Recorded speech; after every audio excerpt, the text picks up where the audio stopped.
Yep. Give me a nod when you're ready. Like fourth. Shooter's ready. Stand by.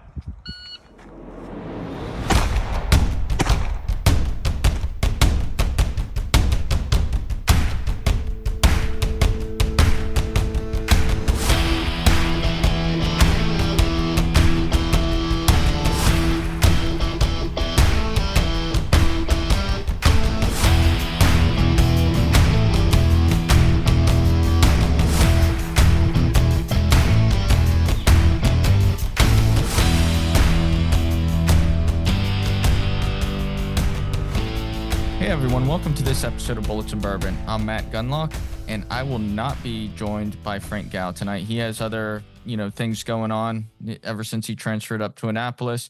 So as you can see, we've kind of been, switching off and on who's taking what episode because life gets busy.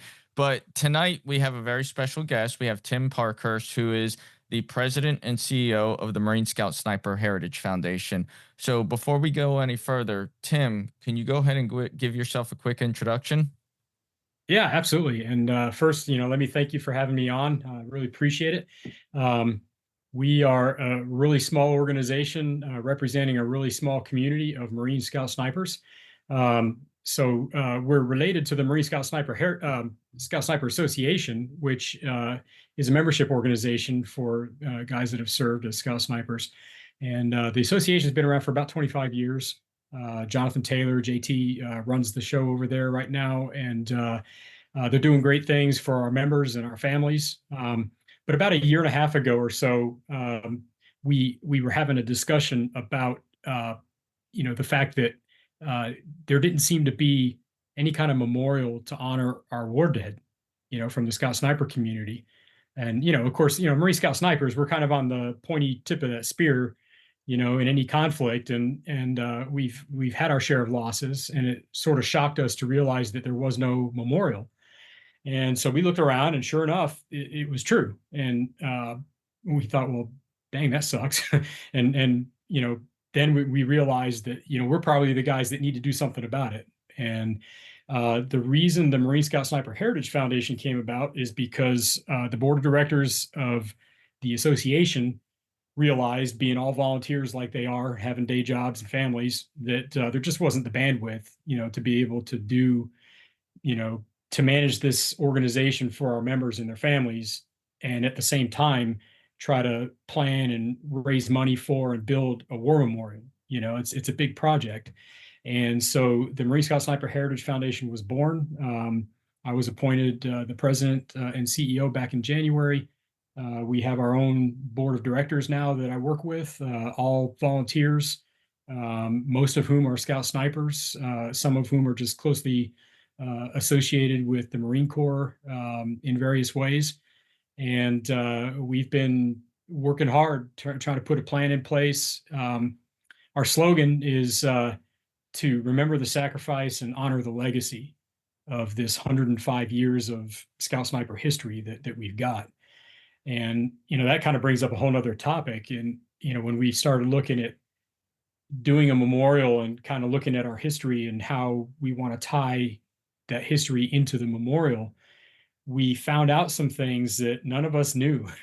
Like, we have 105 years of history. We had no idea, man. I mean, everybody thinks, they think of Vietnam, Carlos Hathcock, Chuck Mawhinney, guys like that. Major Jim Land that was in Vietnam with Carlos and helped get the Marine Corps to decide to have a sniper program in the late 70s, post-Vietnam.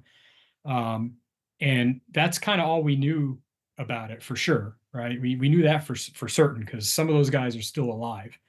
But all this other stuff, we'd heard rumors about World War II, maybe, whatever, but we didn't have any facts to back that up, and nobody was teaching it. And the Marine Corps had certainly forgotten about it. And so one of the things we found out is we go all the way back to 1918 at Quantico. There was a formal school, headquarters Marine Corps directed, at Quantico, Virginia in 1918. And the Marine Corps trained at least 450 Marines in 1918 alone.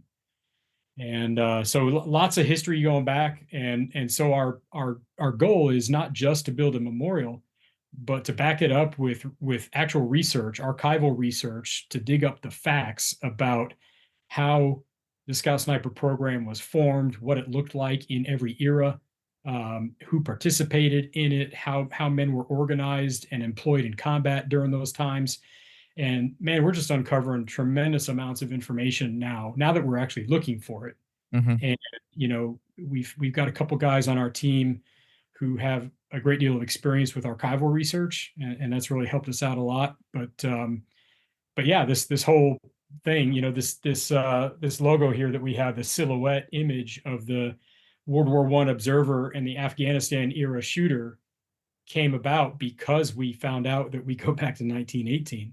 And we have Marine Scout snipers who were carrying a scoped rifle as scout snipers in France. With the M1903 Springfield, right? 1903 Springfield. There was a particular version of that rifle called the A5 Winchester. Mm. And it's not that it was a 1903 A5 particularly. It's just that the Winchester called their scope the A5 scope. Mm. And the Marine Corps contracted with Winchester to make a bunch of those and to mount them on a bunch of rifles that they already had. And so this may be of interest to some of the historians among your shooting community, is that these rifles that became the A5 Winchester sniper rifles, they were already in the Marine Corps inventory before World War I started for us. Right. They were part of the early delivery rifles that the Marine Corps first purchased when they got the 03 Springfield and replaced the 3040 Krag. And out of that initial batch, very early on, the Marine Corps had competition shooting teams back in the 19 teens. And so they had gone through a lot of those initial rifles and found the ones that they thought were some of the best shooters, and they set them aside. And it's from those rifles that they picked 900 of them to be converted to A5 Winchesters. So that's kind of where that came from. And we found a document. It's actually a telegram from General Blackjack Pershing, who was the commander in chief of all American expeditionary forces in France. He sent and that's how they kind of operated by telegram back in those days. He sent a telegram, and one paragraph of that talks about mandating that every infantry formation in the AEF is to have 8 snipers per company. And he dictated that they be equipped with a scoped rifle, that they be equipped with a couple different kinds of compasses, a protractor, a spotting scope, a periscope, all these different things that that was the technology back then. Mm-hmm. And that was mandated for Army and Marines across the board. If you're an infantry company, you were going to have 8 snipers in it. And the Marine Corps chose to call them scout snipers. And that order came down in January of 1918. But Blackjack Pershing had already been kind of knee deep in our business the year prior.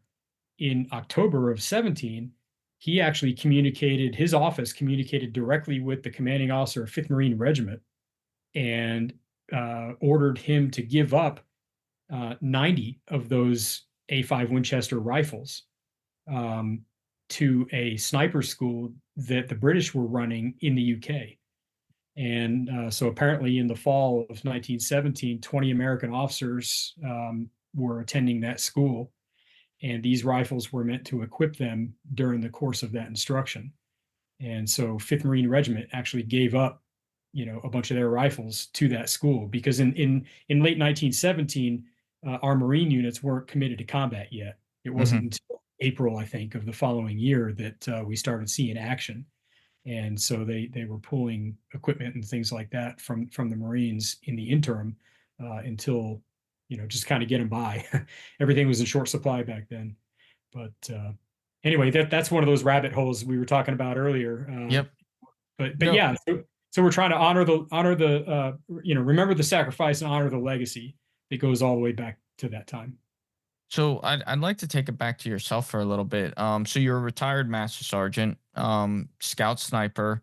Where are you from? When did you serve? And where have you served? Yeah. So yeah, I did just shy of 26 years total in the Marine Corps. A little bit of reserve time, mostly active duty, and I was a scout sniper for just a brief period, really. Back in the early '90s, I didn't have any particular claim to fame as a scout sniper. I was one. I went to division schools at First Marine Division and graduated from the course there in 1991. Went to Desert Storm as a sniper and was with 3rd Battalion, 5th Marines at that time. Um, Later, I ended up serving as a team leader and the chief scout for the platoon. I got out of the Marine Corps in 1993 and uh, had 5 years of broken time. And then when I came back, Marine Corps being so wise, they decided that, this, guy that's trained to be a scout sniper, we're going to make him a parachute rigger now. So that's what I did for the next 16 years after that, and served in a variety of units. Camp Lejeune, Camp Pendleton. I did I&I duty with a reserve unit. Did a tour instructing parachuting. Did a tour in Okinawa. Couple deployments. Went to Iraq, Afghanistan. The first go around when I was with 3-5 as a sniper, we did Panama, did Desert Storm, all that stuff. And yeah, so that's kind of my background. I live in North Carolina now, Western North Carolina. Didn't like the The swamps. didn't like the swamps, didn't like the humidity there on the coast. And honestly, it wasn't that bad. Being close to the beach is pretty cool. Lots of hunting around there, lots of fishing, outdoor stuff. But uh, we were there for about 9 years. It's the longest I ever lived anywhere out by Camp Lejeune. I did And 13 years out there. And, but for me, it was like talking to the monitor, hey, let me go to the next deploying unit. Like, yeah, let me just get the deployments in. I just, I didn't particularly love the area. I love where I live now. I'm up near Quantico now, yeah, and I love it up here. I'm surrounded by 500 acres of trees, and I can walk out in my backyard and start yeah, shooting and hunting, yeah, right. which, I'm sure like you're in Western North Carolina where, you got nothing but mountains and woods and you can go do whatever you want, I'm sure. Yeah, I don't have that kind of land myself, but we're very close to lots of it. Hmm. Yeah, I mean, I can just go right down the road and there's hiking trails, there's public land, hunting land, hiking land, you Yep. know, fishing, rivers. Yeah, it's beautiful out here. Yeah, we're right in the foothills of the Blue Ridge Mountains. I'm Oh, about that's beautiful. 30 minutes from Asheville. Nice. So, Yeah. what was it like whenever you went through Scout Sniper School back then? I'm sure curriculum has changed between now and then. Standards were different. Yeah, Things yeah. change. Things get harder. Things get easier. Yeah, I mean, I can't speak to, if anything was harder or easier then versus now or whatever, but everybody likes to think old core is hard or whatever. Maybe not. Uh, Hmm. I can tell you that having closely observed Scout Sniper School over the last couple of years, while I've been associated with the Scout Sniper Association, um, we attended graduations and some of the training with the guys here on the East Coast at Lejeune, and I mean, man, those guys they're training as hard as we ever did, Hmm. and smart, and they're learning things that we couldn't have conceived of, you know, combining UAS training with their field exercises and things like that. Not only avoiding detection from UASs, but controlling UASs to help better observe and report on the enemy's activities. And it's really interesting, to see the evolution of technology over time. I carry an M40A1, which I think may not have been the ultimate best, by everybody's standards, but it certainly is the sexiest sniper rifle. The rifle I carried was one of the old, and I didn't know this at the time because I didn't know what a smear stock was, but it had that old smear camouflage pattern Yep. that Macmillan originally made, Yep. and everyone's different. It's like finger painting on the stock. And that's literally what happened. Gail McMillan had his kids, Kelly and the others in the garage when they were kids, just basically finger painting on the stocks and, to apply the gel coat. But the actual camouflage, the woodland pattern didn't come until, I don't know, sometime in the early mid 80s or something like that. And then they started phasing out the smears. But yeah, great rifle. The technology we had at the time, we in a stay platoon, we carried a ground radar that was a piece of crap by the time we got our hands on them. They were kind of phasing them out at that time. Most units had already gotten rid of them. We still had ours, believe it or not, in 90, 91. We didn't take them to the desert with us because they were useless. Yeah, I mean, there's, things like MSIDs, the camera systems, for capturing still and video and being able to quickly, just hit a button and send it back to your higher headquarters. When I went to the advanced sniper course in 92 at Quantico, we played around with a prototype digital SLR camera that they told me was worth like $80,000. And I'm like, okay, so you want me to use this? And they're like, oh yeah, during our urban field op, they wanted us to take this thing out and play with it. And they gave us this thing that was like a radio, kind of looked like a radio box, but it was a sending unit for pictures that you could connect it with a hard slave cable to a PRIC 77 radio, and you could actually send a picture over the radio waves with a PRIC 77 and this other box. And really archaic digital technology, because this was 1992, but that was sort of the forerunner of what guys are using now with the MSIDS package. It's just like doo doo doo, bing, psh, gone, and it's like, wow, that's awesome. Well, you kind of lead into an interesting aspect, and when most like Marines know what scout snipers are, but a lot of the civilians out there really don't know exactly what snipers do. Like most of them are like, oh, they're just shooters. They're really good at shooting, and they just they take shots, one shot, one kill. What? How would you describe exactly what a sniper is?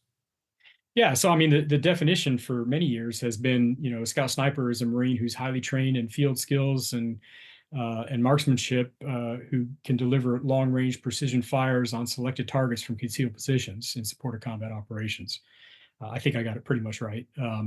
But the name itself should give everybody a clue as to what makes us different. A sniper is just a shooter.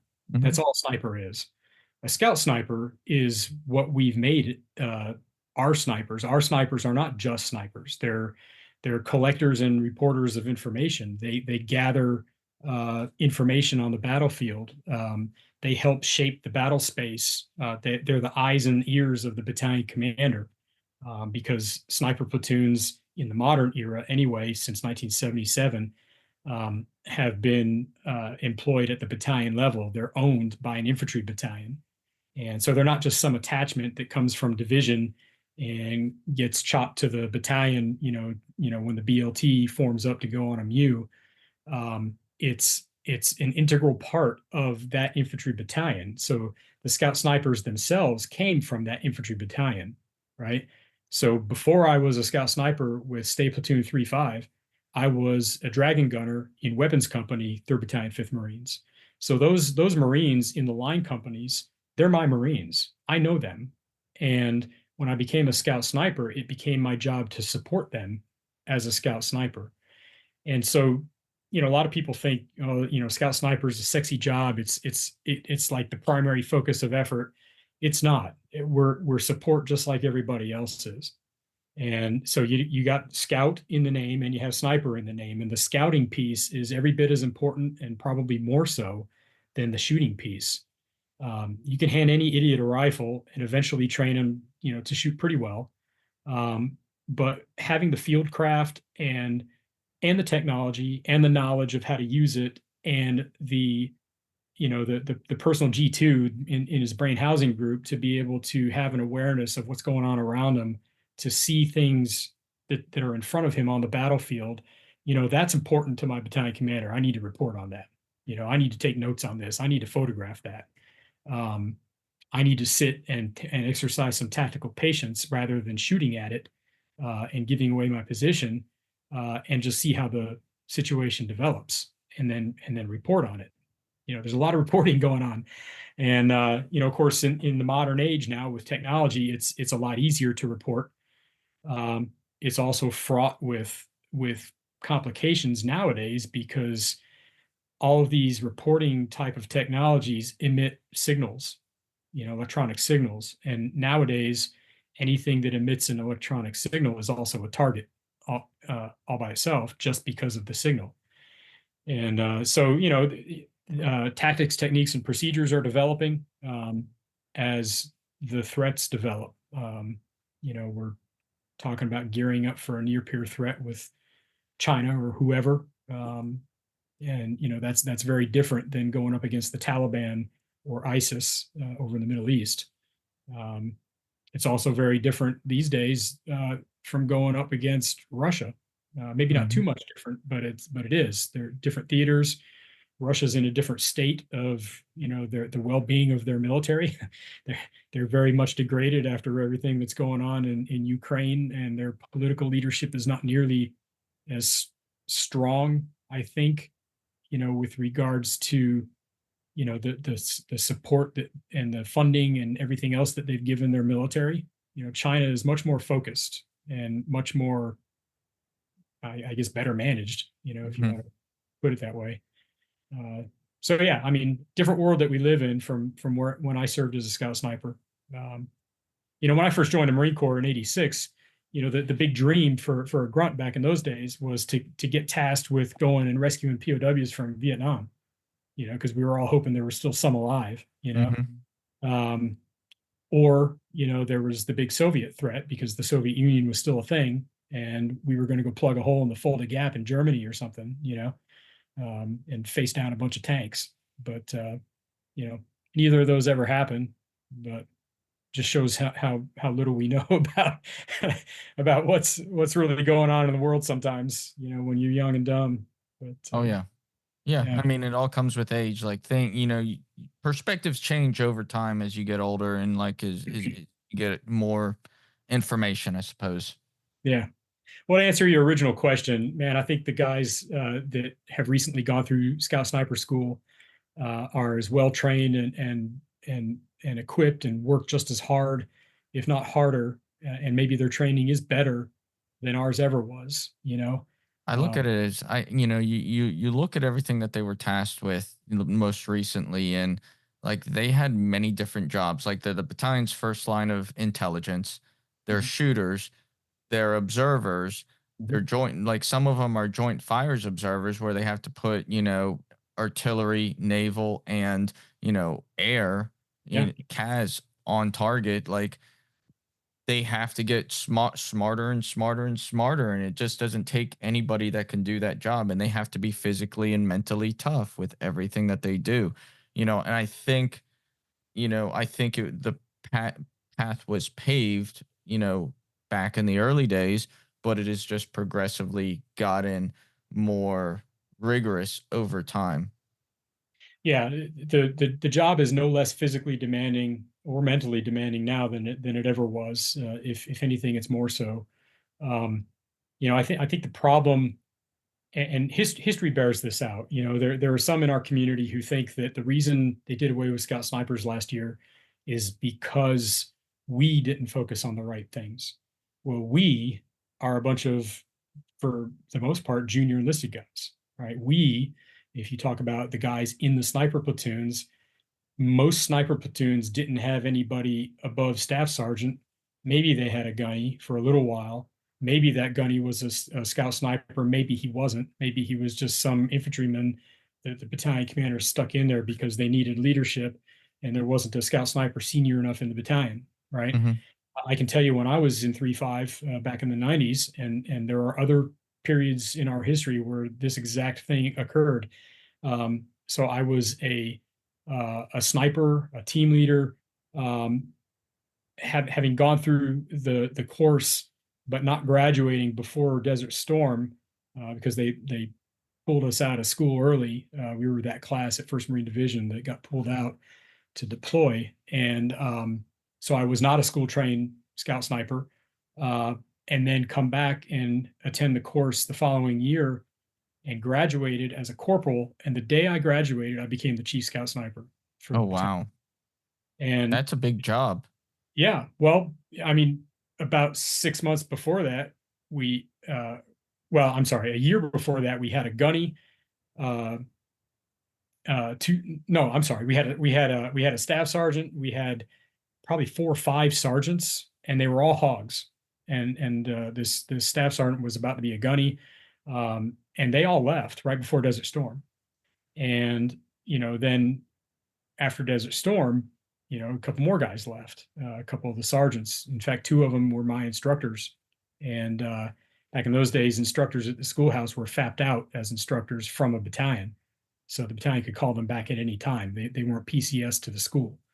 And so yeah, we lost a lot of guys. And when I graduated, we only had 1 sergeant left who was a scout sniper, and he was getting out in just a couple of months. So they made me the chief scout, and I didn't want the job. I knew I didn't know what the hell I was doing, but I figured it out. And we had a lot of good young Marines who we all just kind of got together and said, you know what, we're gonna figure it out together. And Scout Sniper School is great training, has always been great training. And it's a good basic sort of Baseline. baseline training for an advanced skill. It's an advanced skill set, to be sure, but it's just the beginning of it, right? And I remember sitting in my car. We had our graduation at the E Club at Camp Margarita on Camp Pendleton, because Division Schools was there at the time. And I walked out of E Club with my certificate in hand and my hog's tooth around my neck, and I sat in my car. And I remember it being a beautiful day with a clear blue sky. And I looked around and I thought to myself, holy crap, this is terrifying, because now I know what I don't know. Right? It was just like Scout Sniper School opened up a world of stuff. And now I had to go and start putting it into practice and work with my Marines to try my best to train them, because I knew I wasn't going to get the quotas to get them all trained. I knew they weren't all going to graduate school or even get a chance to go to school. And but that's how it's been throughout our history. I think there's very few platoons that have been blessed with being full up on trained scout snipers and senior guys, a bunch of senior sergeants and staff sergeants and a gunny, and all of whom are trained scout snipers. That's hard. Wartime is about the only time that you see that, and people stack platoons, when you get ready for a combat deployment. But peacetime, that's a whole nother thing, or contingency operations, whatever. Yeah. So you've talked about the Marine Scout Sniper Heritage Foundation already in the introduction.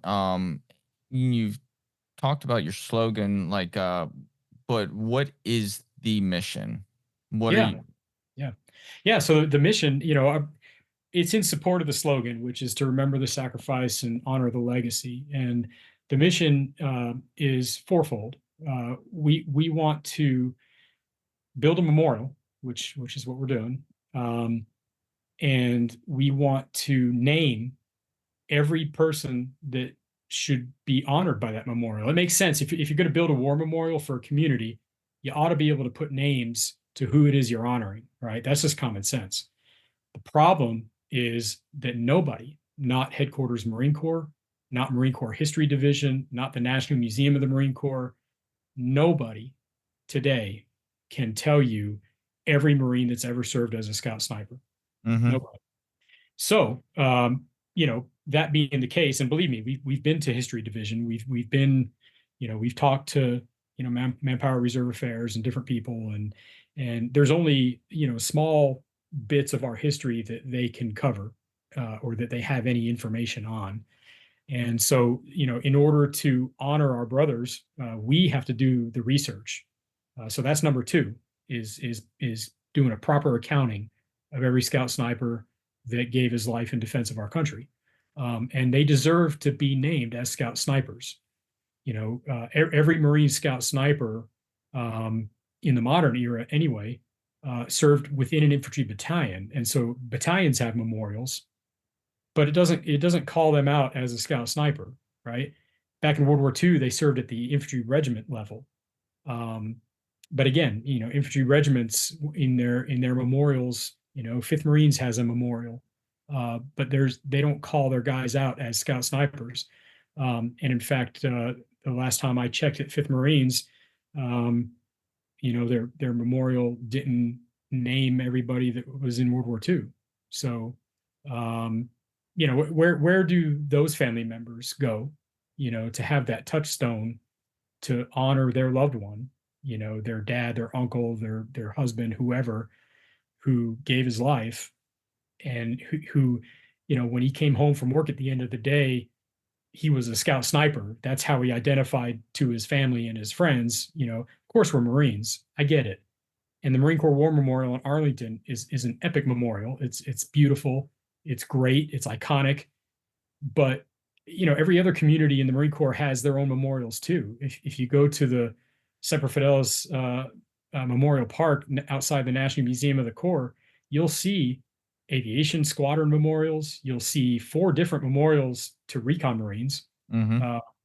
You'll see memorials to officer basic courses, graduating classes from officer candidate school or basic school.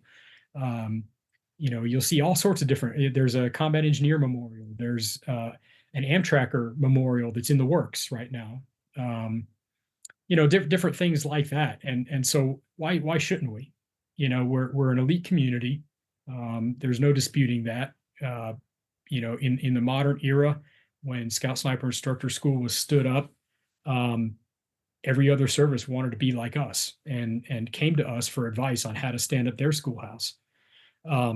So back to our mission, build a memorial, get a proper accounting of our guys, write the history, uncover the history, and then write it, because no one has ever written a comprehensive history of Marine Scout snipers. There's dozens and dozens of books out there, and they're all either about a specific time frame, or they're a personal memoir of a particular point in time from one individual's perspective, or whatever. And they're all great, but they're not histories of our community, right? No one has ever done that. So it falls upon us to get that done. So we're going to write those volumes to codify our history going all the way back. And then finally, to educate the public and our fellow Marines on what we've done, what our contributions have been to our nation's defense. So those are our missions. Yeah. That's pretty awesome. Where is the memorial going to be located at when it's all done? Great question. So it will be outside the National Museum of the Marine Corps in the Semper Fidelis Memorial Park. We've already selected the site. We haven't purchased it yet. Fundraising hasn't gotten us quite there yet. But we've been in discussions with the Marine Corps Heritage Foundation. They are looking forward to us putting our memorial there, and it's going to be it's a great spot. It's in the, I don't know if you've been to the park, but Yep. A new section that opened up in May, and so a few of us went up there a couple months ago and walked the ground in the new section to see, these larger what they call rally point memorial sites. They're the larger sites. They're somewhere in the neighborhood of 35 foot diameter sites. And there's only a handful of memorials in the park that are that size right now. There's the Korean War Memorial. There's when the Amtrak Memorial is done, which I'm plugging that because I know Sergeant Major LaHue and he's helping to head that up. That's a great project, but that's going to be a rally point size memorial, and there's a couple others as well. But ours is going to be one of those, and so that's where it's going to be. We have our concept is the 2-man team with a World War I Marine as the observer and an Afghanistan era. Basically Abbey Gate Marine as the shooter. The conceptual drawings that we've put out there, we're going to probably change those up just a little bit. We actually don't want the shooter behind the gun. Right. We decided that's too contentious. There's too many people trying to poke holes. Oh, he wouldn't be doing that. No, why is he wearing sunglasses? Well, it's because it was a conceptual drawing, and that's what the artist put on him. That's not the final design, man. It's just a concept, you know. And Um, I noticed you guys went with Ben Cantwell as the yeah, artist. yeah, How did you get linked up with him, and what made you go with his conceptual art? yeah. That's a great question. I don't remember how we got introduced, but I'm glad we did because none of us on the team here at the Heritage Foundation or the Scout Sniper Association are particularly artistic, right? So we had talked about the concept for some time, and I had in my head what I knew I wanted this thing to be like. And I think, most of the guys that we were talking to were in agreement, but I didn't have any way to get it on paper to show other people, hey, this is what we want. And someone introduced me to Ben. I don't remember who it was, but Ben was very helpful in asking all the right questions to try to get what I had in my head out. And he's a tattoo artist and a graphic designer, and without ever putting actual pencil to paper, he was actually to do a graphic design concept that is very, very close to what we want this thing to be. And we paid him for his work. He did it. He was able to get it done in a timely fashion, which was another problem that we had at the time because we had our last year we had our Scout Sniper Association reunion in August at the National Museum of the Marine Corps, and we wanted this artwork to be done in time so that we could show all the Scout Snipers that came to the reunion, what this is that we're talking about. And yeah, he got it done. He did different perspectives, 3 o'clock, 7 o'clock, 10 o'clock, whatever, 4 different views, and then sort of like an architectural view of the memorial in situ, and just did a fantastic job. But yeah, I highly recommend Ben. He did a great job for us, and everybody was really excited to see, kind of the concept come to life. Um, and talking about the team that's going to build this thing, our sculptor Sabin Howard, um, he was also at the reunion in August. He came and gave a presentation on his work, and we got in touch with him because I saw some press releases about the National World War One Memorial, and he's the sculptor for that. The National World War One Memorial still has yet to be unveiled. It's gonna be unveiled on 13 September next month in D.C. In Pershing Square, right next to the White House. And everybody's invited. It's a big outdoor event. It's open to the public. They're going to have a big jumbotron set up in Freedom Plaza right next to it, so that if you can't get close enough to the memorial, you'll be able to see on the jumbotron. And but yeah, I reached out to Saban through his website, and quite frankly, I didn't expect to get a response because I knew this guy. He's doing a national war memorial, right? Mm-hmm. He spent 10 years of his life creating this 58-foot long, 10-foot high, 38 human figures that are all 110 or something percent life size. The guy's very well known, and also, not to mention, kind of pricey. But he his wife actually reached out to me about a week after I sent a contact form from their website, and man, I about lost it because I was like, man, I can't believe you guys are calling me back. And she said, oh no, Saban's really interested. They've got family, that served in the Marine Corps in Afghanistan, and but he's got a real passion for telling the story. And to him, this kind of art is a sacred thing. It's to him, it's a sacred mission. To visually tell our story of sacrifice and courage, and even hope for the future, that he tries to convey in his work. And he's going to bring that to our memorial. And so he gave a presentation at our reunion last August. And I got to tell you, if I had walked out of that room and told everybody, yeah, we're not going to go with Saban, I probably would have got beat down at that, because pretty much everybody was on board, hey, this is our guy. So yeah, we're, a world-class team. We got a world-class contractor to build it. We got a world-class architect designing, the pedestal and the site and everything else, and Saban doing the sculpture itself. So, yeah, so that conceptual drawing that's out there, it's not going to be exactly that. It'll be similar. It'll be very similar.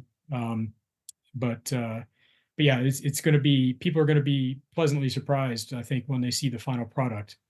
It's going to be very cool.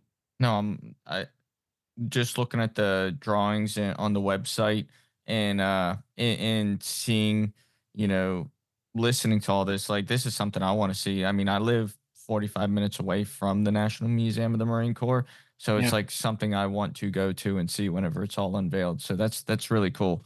Yeah. Taking it back to, scout sniper history and everything, and the scout snipers have a rich history, as you've already talked about before, and dating back to World War I. But who would you say for you had the most impact on you while you served? It doesn't have to be somebody you served with, but it could be, somebody within the history of the scout snipers. Yeah. Well, I can tell you the reason I became a scout sniper, or wanted to become one, to begin with, is probably the same answer that a lot of guys in the modern era would give you. Not everybody, but certainly if you grew up in the 80s like I did. I graduated high school in 86. The book, about Carlos Hathcock, by Charles Henderson, came out in, I think, 82, 83, something like Hmm. that. So, I was in high school when that book came out, and I read it, and of course it helped that I was in military school at the time and wanted to be a Marine. And, as soon as I read about that, I mean, that was a whole nother world that I didn't know existed. Right. And I'm like, that's what I'm doing. So I flipped a switch from wanting to get a commission and be a Marine Corps aviator, because my dad was a naval aviator, years ago. Um, I just the switch flipped in me, and I'm like, I want to be a grunt. I want to be a scout sniper. That's what I'm doing, and I did it. And I was fortunate enough to have the opportunity, because not everybody does. Just because you want to doesn't mean you're even going to have the chance. And but everything worked out. And so Carlos Hathcock, that book probably influenced me the most in getting there. But once I was in and serving, um, there's a couple Marines who, unless you served with them, you probably don't know their names. But Sergeant Gary Chandler and Sergeant Dave Pribble, those two guys were instructors at First Marine Division schools. And they were from my battalion. As I mentioned earlier, they were fapped out, like all the instructors were at that time. A lot of guys might remember Sergeant Major Parisi, Hmm. I passed remember away him. some Yep. years ago. That was tragic. But Parisi, Sergeant Parisi, then was our chief instructor Okay. for my class. And but Gary Chandler and Dave Pribble probably did more to prepare me for for that aha moment when I sat in my car realizing that I'm the chief scout now, and it's like, now I know what I don't know, and it terrifies me. Um, having worked with them, and in the previous couple years, that was probably the most influential thing for me. And Gary Chandler, just a note on him, he got out right after Desert Storm. He was held over.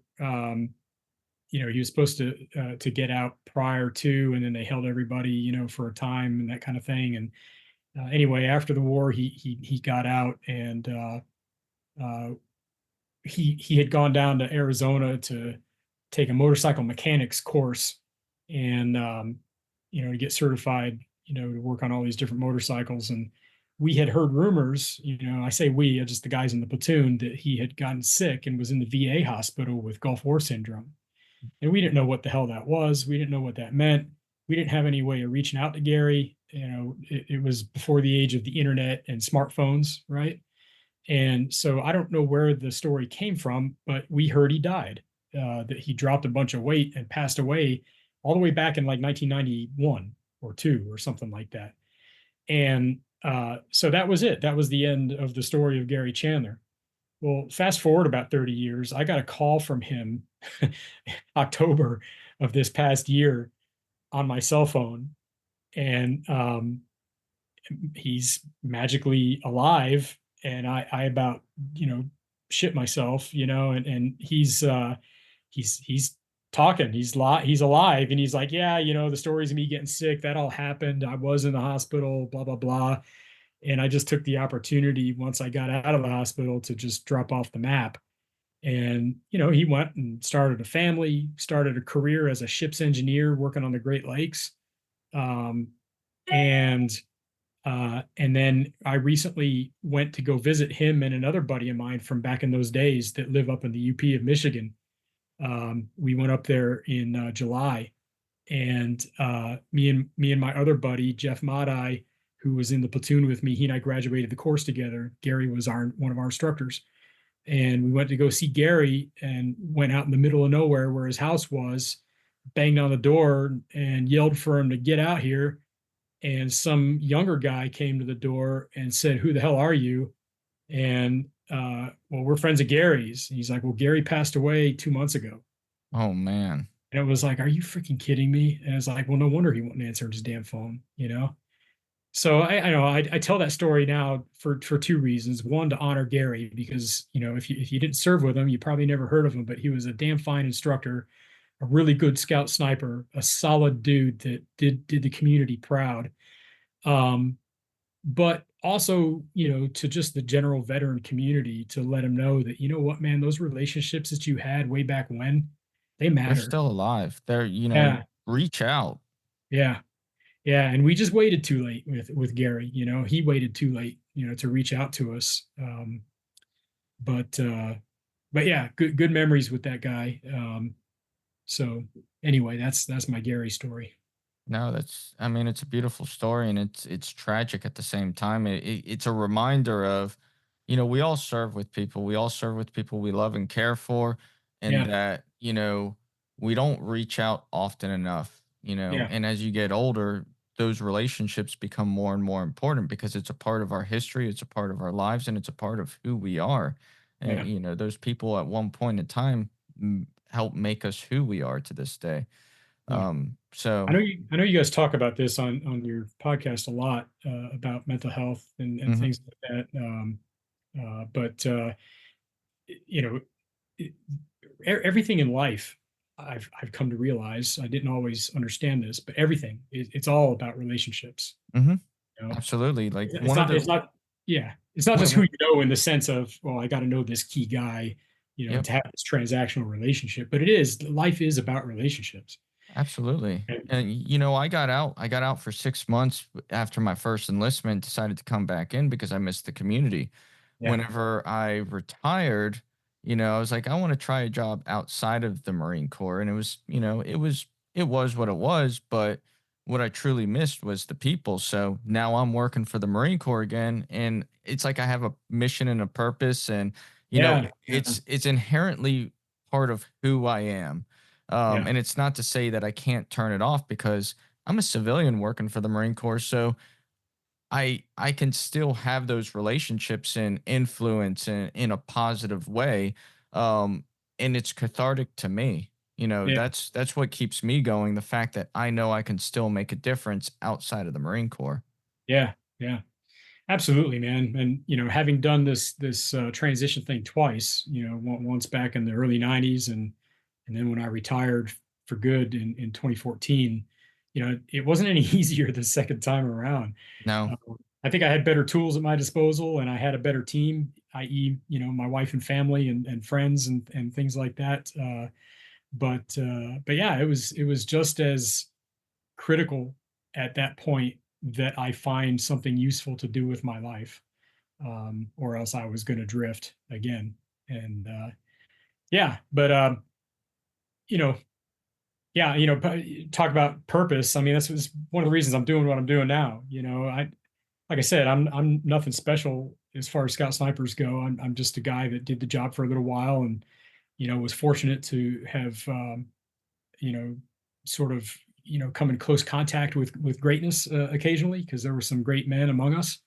Um, but um, you know, guys like me, like JT, Jonathan Taylor, who's running the Scout Sniper Association now, he's doing it for the same reason. He's retired. He missed the brotherhood, the Mm-hmm. camaraderie.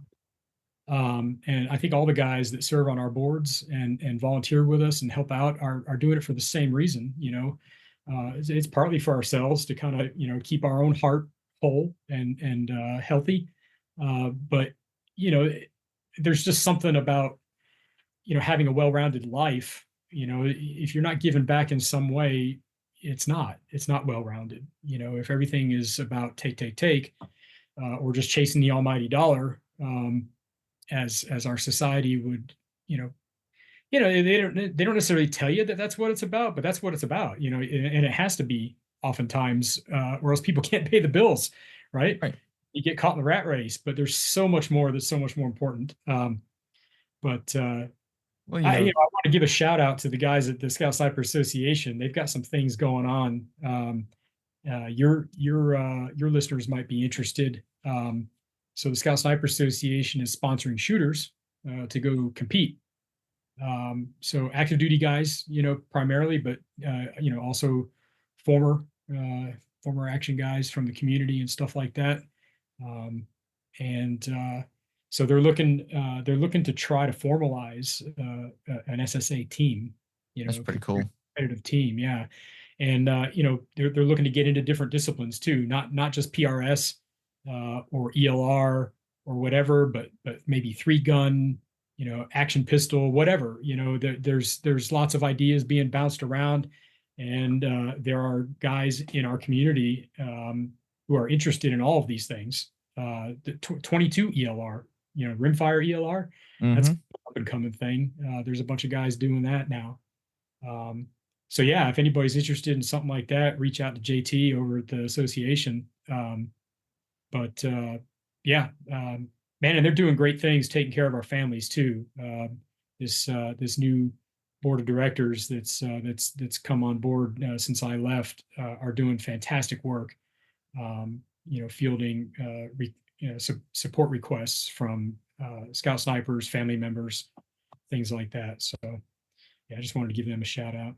No, absolutely. I appreciate that. I think the listeners will definitely love to hear that. But last question, if someone wanted to donate money for the memorial, where would they go to donate that money? Well, that's a great question. So the Scout Sniper Heritage Foundation that's building the Scout Sniper War Memorial can be found at scoutsniperheritage.org. So scoutsniperheritage.org. And the association, if you're interested in supporting the members and the families, or just getting involved, they're at scoutsniper.org. So just take out the word heritage. But yeah, we've got a donate button that works very well. It's just waiting for somebody to come and push it. And along those lines, we also have a commemorative brick paver program for the Heritage Foundation to build a memorial. So when the memorial is built and we install it on the site, if you buy one of these brick pavers, it'll be placed right there at the site of the memorial. And that's awesome. So for $500, you can buy a brick paver and have 3 lines of text on it. If you want to honor a fallen brother, if you want to honor a family member who served in generations past, if you're just a patriotic American that wants to help out the cause and say, hey, we're the Smith family and we love our Marine Scout snipers, whatever, and put it on a brick and it'll be installed permanently at the site of the memorial when the time comes. So that's another way to kind of get involved and give back. No, that's awesome. Well, Tim, I really do appreciate you coming on here. Is there anything you would like to leave the listeners with before we sign off? Man, just please spread the word. We're on all 4 social media channels: LinkedIn, Facebook, Instagram, X. But we're a brand new organization, and our accounts on those channels are brand new, so our reach is very small. But everybody that comes by and hits a like or a follow or whatever, or comments on one of our posts, it really helps tremendously to expand our reach to help get the word out. And aside from that, hitting the donate button and one final ask, there's what we've done with corporate sponsors in the past. With the Scout Sniper Association isn't going to work for this memorial project because very few corporate donors have ever just stroked a check for the SSA in its 25 years of existence. And so we knew that we had to kind of change up our ask. And so what I'm asking is for folks who are well connected in the business community, or who just for whatever reason know some either well connected or fairly well off philanthropic type folks. I don't necessarily want your money, but I'd love for you to open up your Rolodex. Right. So if you think this is a worthy cause and you'd like to help honor, our fallen going all the way back to World War I and build this memorial, if you are willing to open up your Rolodex and fill the room with the right people, I'll put on a gala fundraiser, a shooting event, a golf tournament, a barbecue, whatever kind of an event you want. I'll do that. I'll do the work and make it happen. But I just need people to fill the room with the right folks, because I don't know them. So that's my ask. But yeah, that's it, man. Support your local Scout Snipers. Hell yeah. Well, to our listeners, we really hope you enjoyed this episode. Please go check out the Marine Scout Sniper Heritage Foundation and the Marine Scout Sniper Foundation. Check them out, give them a like, go on all their socials, pass it around. This is an important cause. Their history is rich. They have done great things for this country, and it's only on it, we should be honoring those who did this work for us, for our freedoms. But anyways, we hope you enjoyed and have a good one.